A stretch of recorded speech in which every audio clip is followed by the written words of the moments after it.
नमस्कार दोस्तों, मार्केट की बात करते हैं। एसबीआई की बात करेंगे, स्टेट बैंक ऑफ इंडिया की बात करेंगे। एक बड़ा बैंक है और तीसरी तिमाही के नतीजे आए थे।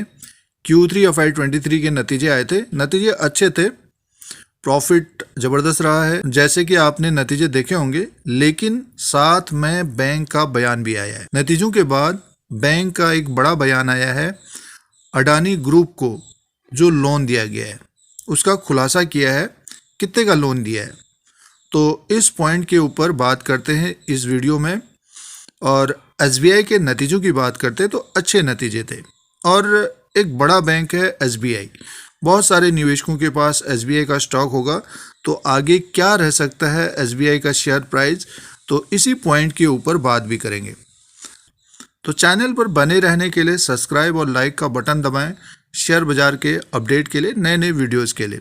आपके पास अगर शेयर है एसबीआई का तो 545 में स्टॉक प्राइस है। तीसरी तिमाही के नतीजे अच्छे थे, लेकिन जो अडानी ग्रुप को जो लोन दिया गया है तो बैंक ने इसका खुलासा किया है। और बैंक का जो लोन है अडानी ग्रुप के ऊपर जो एक्सपोजर है 27,000 करोड़ का एक्सपोजर है। 27,000 करोड़ का एक्सपोजर है। बैंक ने ये खुद खुलासा किया है और चिंता की कोई बात नहीं कही है। बट 27,000 करोड़ एक बड़ा अमाउंट होता है। एसबीआई एक बड़ा बैंक है, बट ये कि 27,000 करोड़ एक बड़ा अमाउंट है। और परसेंटेज की बात करते हैं तो 0.90% तक का ये एक्सपोजर है एसबीआई का अडानी ग्रुप के ऊपर। तो बैंक का जो स्टेटमेंट है, चिंता की कोई बात नहीं। तो ये एक्सपोजर एसबीआई का है, साथ में और बैंकों का भी है। अब स्टॉक प्राइस की बात करते हैं तो 545 में है और नतीजे अच्छे थे। मार्केट में अगर तेज़ी आती है अडानी ग्रुप के शेयरों में, थोड़ी बहुत रिकवरी आती है, अडानी ग्रुप के शेयरों में रिकवरी आती है, तो एसबीआई का स्टॉक प्राइस ऊपर की तरफ जाता हुआ देखा जा सकता है। और देखिए, जो एक्सपोजर है 27,000 करोड़ का, तो थोड़ा बहुत आगे दबाव रह सकता है। तो मुनाफा वसूली करनी चाहिए। इसमें करना क्या चाहिए कि थोड़ा मुनाफा वसूली करनी चाहिए। मुनाफा वसूली करनी चाहिए, प्रॉफिट बुकिंग करनी चाहिए। मान के चलिए किसी के पास अगर 100 शेयर हैं, 500 हैं, तो 20%, 30% इस तरह का मुनाफा वसूली करनी चाहिए।